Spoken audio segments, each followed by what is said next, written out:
What is going on, guys? Welcome to Greggle's TV Daily Rewind. Is where we go back a week, give you all of your tech news stories from the past 7 days. I'm actually recording this on my Galaxy Z Fold 3.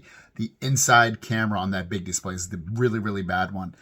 But what I wanted to tell you is we had a really exciting week of tech news because we talked about features that are going to be missing on the One UI 4.1 update on the Galaxy Z Fold 3. We talked about the new foldable, rollable phone coming out potentially in 2022 from Samsung, like a third Galaxy Z phone that would potentially be coming out, as well as so much more from the S22 to so many other devices as well. So enjoy this week. We'll see you in the next one. First story of the day is about the Galaxy Z Flip 3 and the Galaxy Z Fold 3 and a feature that will not be coming over, at least as of now, with the One UI 4.1 update. Now, I do not have the One UI 4.1 update for my Galaxy Z Fold 3, but that doesn't mean I don't know about this information because Sam Mobile put out an article saying a smart feature was missing from the One UI 4.1 update on the Galaxy Z Fold 3, Z Flip 3, and Galaxy A52, and that is smart widgets. So how do you do that? Basically, the way you do that is you go to a blank spot on your home screen, you press and hold on it, or I know someone's gonna be, you can pinch in, okay, or you can pinch in, relax, and you can go to widgets, and then you'll see smart widgets at the top there. And what it allows you to do is allows you to group multiple widgets into one thing. So basically, the way it works is you'd have a widget that's sitting on your screen, and then you can just swipe through it. That's really what it means. So as a calendar, a weather widget, all in one. Like they just are on top of each other and you can just swipe through them. So that's really what it is. And it doesn't, I don't know why the Z Flip 3, Fold 3, and A52 are not getting it. I don't know, it can't be because they're not powerful enough, because they are. This is a Snapdragon 888, Snapdragon 888, 12 gigs of RAM. So it can't be the power. I don't know what it is. I don't know, and maybe they just can't figure out the dimensions on here or something, but it doesn't look like it's coming, unfortunately. So when you get your One UI 4.1 update, it will not have smart widgets. Next up is about this phone, the Galaxy S22 Ultra, and another issue that's arising for folks. I don't seem to have this issue. I don't think everyone's gonna have the issue, but it seems to be kind of widespread in a way, because there is a post on the Samsung forums about somebody having an issue with GPS and how GPS just won't work until they like restart the phone. And there's many other folks having the same issue. If you look through the comments, saying, I have the same issue, I have to restart, I have to do this, I have to do that. But it looks like people are having GPS issues currently with the Galaxy S22 phones. You see from this headline, if you've got one of these phones, and these phones are kind of old at this point, the Note 10 and S10, the One UI 4.1 update, which is the same one that's on the Galaxy S22 Ultra and S22 phones overall, is rolling out to those phones in Europe right now. So it's not rolling out everywhere, but it is rolling out in some parts of the world, aka Europe. So it should come out over the next few days and weeks, maybe month, but it's gonna put it in line with a lot of the same features that this phone has. So it's really great to see Samsung pushing these updates and features across their line of phones, even to the older ones. Next up is about the Galaxy Tab S8 Ultra. As you know, it has pretty fast charging at up to 45 watts. It doesn't come with a charger. You have to buy the charger separately. But what happens when you use the 45 watt charger with the Galaxy S8 Ultra? Well, our good friends at Sam Mobile have done a little test for us to show us just how fast it will work. And here are the results. And you gotta remember, this has a absolute huge 11,200 milliamp battery, but it still charges quite fast. So these are the results. So 15 minutes, it'll go to 22%, 30 minutes, it gets to 44%, 45 minutes, 66%, 60 minutes, so a full hour, 85%, 75 minutes gets to 96%. And then if you want it finished to 100%, you're looking at 1 hour, 18 minutes, and 40 seconds. So all not that bad when you look at something like that overall for such a massive device with a massive battery. I can live with that. And I usually just charge it when I'm not using it. And I'm like, oh, a few hours later I grab it, so I don't really notice how quick it charges. But yeah, this is awesome stuff. So if you have this tablet or you're thinking about getting this tablet and you're worried about how fast it's going to charge, I haven't personally done the result obviously, but you see Sam Mobile has, and it's not that bad at all. First is about the Google Pixel 7 and another render created by the fine folks over at Let's Go Digital, showing off this Google Pixel 7 5G with its 6.3-inch OLED display. It is expected to launch in the second half of 2022, probably in around September or October. It's usually October, but it might get pushed up a month. And based on this, it's going to have that same design as the previous generation, but the camera, at least on the left-hand side, will look a little bit different on that little black bar there that will house all the camera components and the flash and all that stuff on there. But otherwise, you're getting a very similar design, very similar look, and hopefully a very similar price tag. The price tag on the Google Pixel 7 at one point, it might be cheaper now. I haven't really been following it too much, but right when it came out, $599 for the base version of the Pixel 7. Incredible deal. Next up is about a new phone coming out from the folks over at Nothing. Yeah, that's right. It's called Nothing is the company. They've already put out some earphones, some see-through earphones, and now they're taking the next step to putting out a phone. Now, who is Nothing? It's run by Carl Pye, who is of fame and helped run OnePlus at one point, and now he's running Nothing. And they have a new phone coming out this summer, 2022, and it's going to have a Snapdragon processor. We don't know a lot about it. It seemingly will have a very traditional phone design, meaning that it's going to be a candy bar slab phone with a camera on top of the display. Great specs. It's supposed to not have a lot of pre-installed apps. It's going to have this kind of design on here in terms of it being very minimalistic, but then having like an LED dot look to it with some of the icons and widgets and times on there. And ultimately, you will be able to take advantage, I believe it's in April, be able to download their launcher for some Android phones. Not all Android phones, but some Android phones will be compatible with their launcher, so you can get a basic idea of how the phone will be. And then what would you expect in terms of price and specs and all that? Well, it's probably going to take a lot from what we took with the original OnePlus phones back in the day, the OnePlus 1 and 2 and all those phones where they had pretty good specs and a really incredible price. And I expect something very similar where they have really, really good specs and a really good price. Maybe not $300 cheap for like a flagship phone that they're gonna put out, but something probably it's very competitive, if not a little bit cheaper than their competition. So I'm kind of looking forward to this. We'll see how it pans out. I assume they'll probably have some kind of invite system, which is a pain in the butt, and they'll have some kind of annoyances in terms of getting the phone. Will probably be a short supplied, annoying to get. I mean, there's going to be things that are going to be bad about it, trust me, in terms of the actual getting it in your hands. But I don't know. I'm looking forward to it. It's always good to see competition come up. And will this phone be easily accessible at your carrier? Probably not, but you'll probably be able to buy it directly from them at some point. And the last story is this. You can see from the headline from Sam Mobile, who says Samsung delivered the worst Exynos flagship in recent times. Now, I don't have the Exynos version of the Galaxy S22 Ultra. I have the Snapdragon, and I know a lot of you have the Snapdragon too, but the problem is I've heard bad things about people that have the Exynos one in terms of performance, you know, bugs. Both phones kind of have bugs, but bugs, performance, and that kind of leads off to what they're talking about of it being one of the worst experiences they've had in a recent flagship phone with an Exynos processor. And I want to throw it back to you guys. Do you think it's one of the worst phones that Samsung has put out of a flagship phone in recent memory? The story of the day has to do with the successor to this phone, and that will be the Galaxy Z Fold 4 and Z Flip 4 on the flip side, and the processor that they're going to use inside, because it's not going to be the same processor as this phone, the Galaxy S22 Ultra. It's going to be a different processor, and the processor that's in the folding phone, the Fold 4 and Flip 4, is going to be worldwide, seemingly. I don't think they're going to put an Exynos version in this phone, so let's talk about what they're going to use. So Icy Universe put this tweet out just a little bit ago saying that the Galaxy Fold 4 and Flip 4 will use the Snapdragon 8 Gen 1 Plus.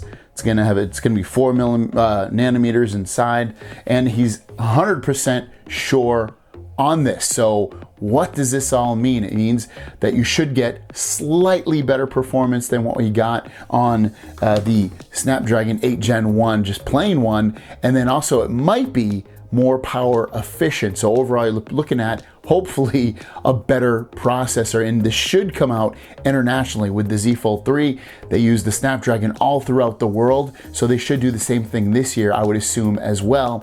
So if you're worried about where you live getting the Exynos version, if you get the Z Fold 4 and Flip 4, it should not happen. You should get this Snapdragon version.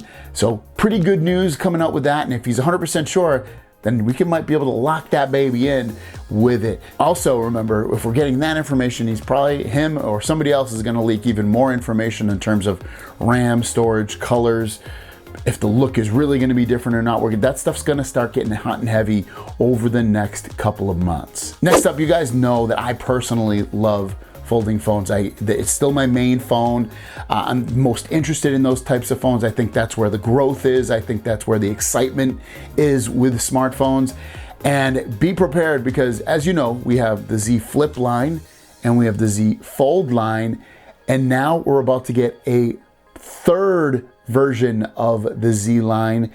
And it's pretty crazy because we don't fully know what it's going to be, but there's a high probability it's coming out this year. So check this out. I'm gonna show you a bunch of tweets from a few different people. The first one is from Chun saying he can confirm Samsung's rollable phone will be released in this year, although my source is assuming that the Z Fold 4 will still serve as Samsung's top-notch multi-form phone. So I don't know if he means like the Fold's gonna end up being the highest spec'd out one and this rollable one might not be. Next up, we'll go to Ice Universe, and he says Samsung's mysterious third foldable device is set for release in the second half of the year, and it's codenamed Diamond. And if you want something to contradict what we've just heard here, you also got Ross Young, who follows foldable and rollable and just display technology overall. And he said previously Samsung's sliding started production was supposed to start production by the end of 2022. Then we heard it was pushed back. We'll have to confirm if it was pulled back in or not. So we're looking at the following, and that is potentially a rollable display from Samsung that would be released in the second half of this year. Now, second half of this year starts in June. It's from June until December. So potentially sometime within that time frame, there would be another Z Fold or Z Roll, whatever they end up calling this phone, on it. Now, is it gonna be the rollable? Is it gonna be a flip and a fold? Is it gonna be some other kind of crazy design that we haven't thought of or seen, or that we have seen and I'm just not saying? That remains to be seen. Story of the day is about Google I/O 2022, which is where they announce and talk about software for the most part and all things Google, but they're also going to talk about some new products as well. What are those products going to be? At least that's what they've done in the past. Well, this is what John Prosser is saying. John Prosser is saying that Google I/O 2022, from what he understands, Google will officially be announcing the Pixel 6a, plus teasing the Pixel Watch. Pixel 6a launch in most markets pushed to July 28th for the launch date of that, like to release it. And then the Pixel Watch will be formally announced and launched with the Pixel 7 and 7 Pro in October. Now, the Pixel 6a is their mid-tier kind of budget Pixel phone. I believe they'll still have the same processor inside though as the one that came with the regular Pixel 6 and 6 Pro, which performs really well. You get really good performance on that. It's very fluid, definitely the most fluid Pixel phone I've had in a long time. Even just day-to-day operations, I feel like it's more fluid than some of the Samsung phones, and maybe all the Samsung phones, just fluidness. I'm just talking about maybe not every single aspect of the processor, but just day-to-day usage of running around the phone. So good things to look forward to for the Pixel 6a, and then their watch is going to be a competitor to the Galaxy Watch 4, because it's also going to run the regular Android software on there and have their own Pixel features, whatever they announce for it. So very exciting stuff coming out in just a few weeks. Next up is if you're looking to pre-order the new OnePlus phone, you actually can now for only $1. You don't need to get invited or any of this other BS they used to do in the past. But if you go to their website right now, I'll link it down below, OnePlus 10 Pro 5G, again, you can pre-order it for $1. And when you do that, you also get for free their Buds Pro and early shipping. And you have to do this between March 24th and March 31st. And you can choose the color you want, either Emerald Forest or volcanic black for the phone. And then you also can choose one of the free pairs of buds, either the matte black or the glossy white. So not a bad deal if you're a OnePlus fan, you love OnePlus phones. This is not too shabby to get started and get going with that, even before they even fully announced the phone. Next up is about not so much this phone, but the Galaxy Z line. Now, yesterday we talked about a potential Galaxy Z Rollable or some other Z phone coming out in the second half of this year. We heard from multiple people saying that's gonna come out in the second half of 2022. Well, Ross Young, who we also spoke about yesterday, he kind of said it was supposed to, but he wasn't sure anymore. And now he responded to himself saying the following about this third Galaxy Z phone potentially coming out this year. He said that we hear Samsung's Project Diamond is the S23. We heard yesterday the Diamond phone was the new foldable phone, but he's saying that's not true. It's the S23 phone. And then he said also doesn't look like a third foldable device this year. But now we know that the S23 is called what it is called internally. So with all that said, he's saying it's not coming out, and he knows it based off supply chain with the displays. He follows that, day to day basically. So he's going to be able to tell if they're working on some kind of new folding technology, rollable technology, and if they plan to put it out that exact year. And he's saying it's not going to happen. But again, we have the other side that's saying it will. So he said this also with, just to go back a little bit, he said this with the folding Pixel phone. A lot of people are saying it's coming out at the end of 2021. He said it's not, and then he said it's not. He said it's been canceled. So he was kind of right. He said that because now we're hearing it's going to come out in 2022. And now maybe this is the same thing. Maybe it's people think it's coming out in 2022, but he's going to probably come out and say, hey, it's coming out in 2023. So we'll wait and see what happens, who's right on this end. You really have to go with him a lot of the time, because if he doesn't see anything in the supply chain of displays already being basically made, then it's probably not going to happen. So I would probably go with Ross Young. I hope he's wrong though, because I want another rollable, foldable type phone. I think that's exciting. It has to do with a new competitor to the Galaxy Z Fold line. And this potentially could be a Z Fold killer, because it beats it, especially the Z Fold 3 anyway, it beats it in a lot of categories, at least from preliminary rumors and things that are coming out. And this phone, just to let you know before we dive into it, will be launched, aka talked about, by Vivo on March 28th, which is Monday. So a couple days from now, we will know everything about this phone, but stuff's starting to trickle out. And let's just talk about what this phone is all about. So first of all, it's supposed to have a very, very similar design to a Galaxy Z Fold 3. And when we look at these photos right here, you can see that the camera makeup and the front display, there will be on the top there will be a camera on top of the display, not underneath the display on that front side. And then you have the camera cut out right there, a little, squared off or rectangular look to it with the circular design for the four cameras there. Looks like it's gonna be Zeiss camera lenses as well. And this is a photo they also released on Weibo, the Chinese social networking site. And they're showing off two products there. One of the products is their Vivo X Fold, and then the other one is a tablet that they're also releasing. But the tablet, whatever, there's a million tablets, and there's not a lot of folding phones still yet. But when we also dive into this, some preliminary information that's coming out about this is that the phone will be called the Vivo X Fold, like I mentioned.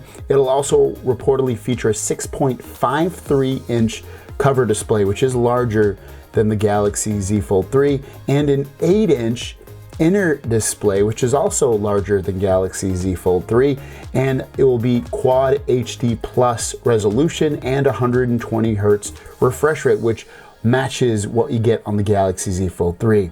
Under the hood, the phone is supposed to be powered by a Qualcomm Snapdragon 8 Gen 1. Obviously, that'll probably also potentially be in the Galaxy Z Fold 4, but they're supposed to be getting the Plus version, which would be better than this.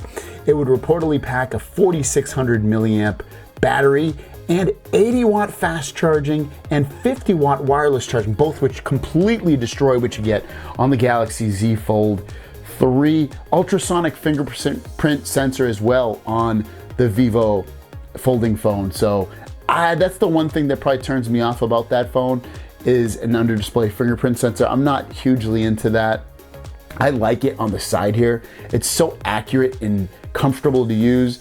And I don't know, I don't see the under display fingerprint sensor being a thing that I would personally want. But everything else, yes, give me the ultra fast charging, the bigger displays, the same refresh rate as the Galaxy Z Fold 3, probably better cameras than the Galaxy Z Fold 3.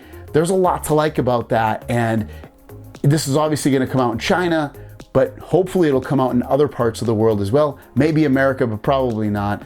But still, it's very, very cool device, and I hope, come on Vivo, send this out to the rest of the world so we can get our hands on it, because it looks really, really cool. Our only story of today is really, what is this all about? And that is this, check out this. I found this on Reddit. The question at hand is the following. So the question came up, someone was asking, how does my S22 detect my Buds Pro when I open the box, even though Bluetooth is off? That's a great question, because it almost seems like magic. You're like, my buds connect through Bluetooth, but it's off. How does it even know that I'm using it? How? Like, what's going on there? And there's a little bit of cool technology built into it. And it's actually something you can turn off if you want. So the way to get to it is you swipe down from the top, you hit the gear in the top right, and then you go into connections.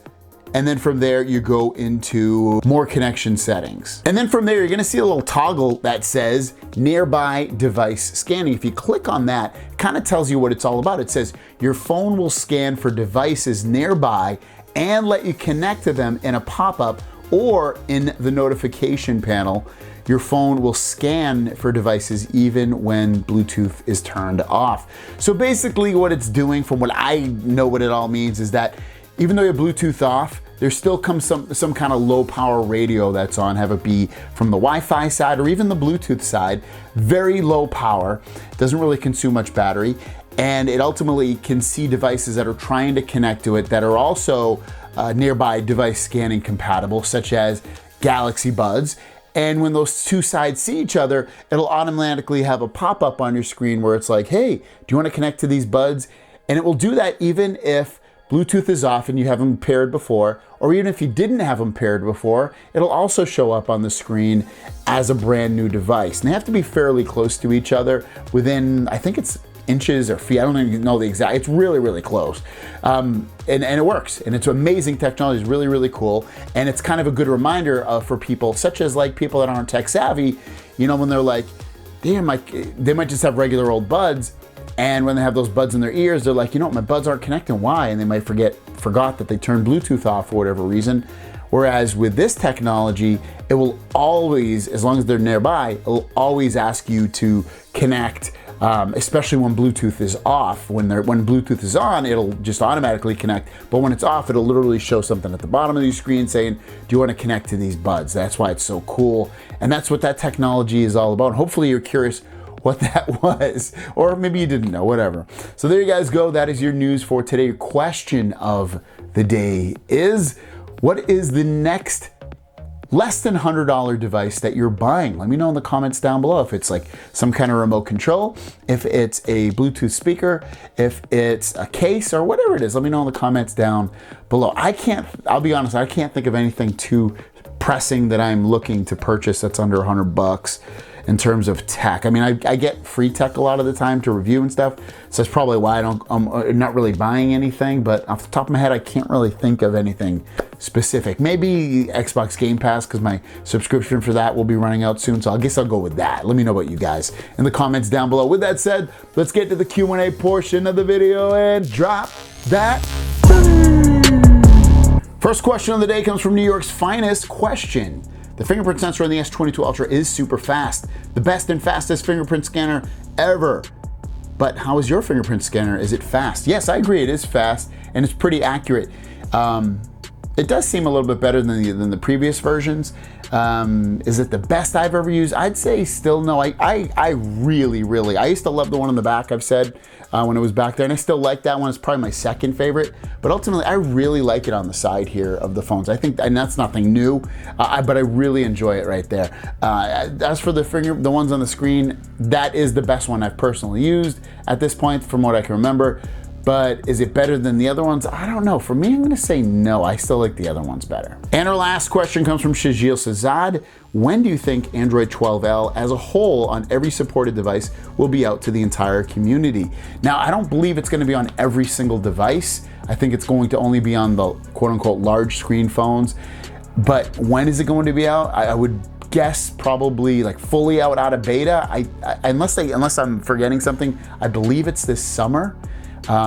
Or this late spring, something like that. So you can probably look forward to that coming then. So hopefully that will come true and we'll see it on more devices. So there you guys go. That is your news for today. If you have a question, leave it in the comments down below with the word question. Have a fantastic day. We'll see you tomorrow with 2 more new videos and we'll see you down the road. Peace.